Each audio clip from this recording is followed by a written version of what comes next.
Hi everyone, welcome to my channel. As the Christmas is coming, I'm excited to paint this Christmas ball with you. So, as it is very spherical and it's difficult to make it stand and paint, I had an idea to place my palette just opposite of the palette and place my ball over it so that it is steady and doesn't move, and I can place my dot with proper support.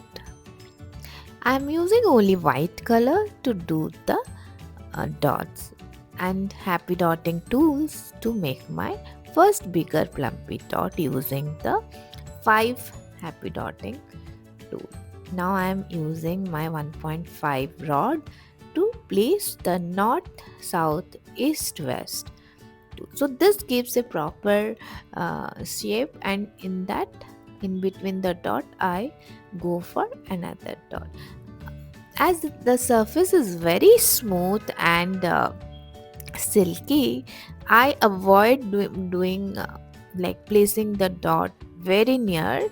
So as you wish, if you are comfortable to place the dot nearer, but I avoid because we have to rub, like there is any joining of the dot I have to rub. So I give the gap, and above that I placed using the rod one big dot, and using my micro tip I am doing a little bit choose so that it covers the gap of the first rings of the dot, and then I went with 2 dots in between the second rings.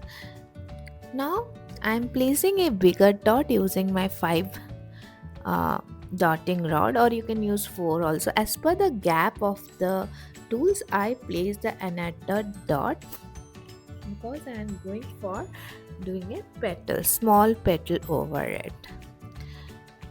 Now I am using my tool to smooth out the circle so that uh, it is even everywhere.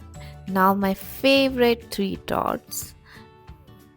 So now I have reached in the curved surface. So if you're not, like I gave a drying time to my first uh, designs we have done with the 3 dots. Now with my micro tip I am going for the swoosh. I have very less gap, so I am going for the swoosh. I go in one direction first, then in the opposite direction, so that my flow of the dot doesn't break. Remember to load your paint here and use your smallest dotting tool. You can use the small end of your pink tool if you don't have happy dotting tool. I'm using the micro tip of happy dotting tool to do this. These are really very difficult swooshes.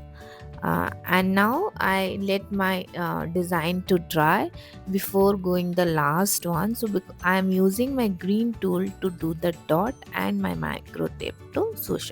So I'll be doing this, and in between the gap I will do one more swoosh, and this will complete my design.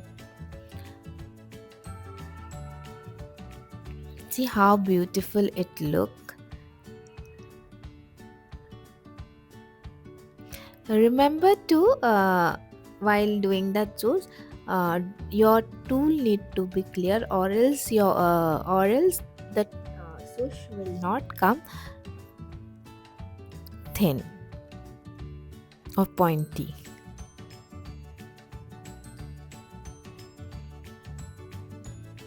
See, be gentle with this. The swoosh I'm doing that. If you are not comfortable doing this, you can place the dot, and using your micro tip you can do the swoosh also. And last I am placing the my most favorite 3 dot to complete my design. Now if you see your dots, or if you want your dots to be more plumpy, go with the tool that you have used. Go with the smaller size of the tool to do a plump dot over it. Now here it is. My Christmas balls are ready for my Christmas, and I hope you try this video process to create your ball and tag me in your design. Thank you.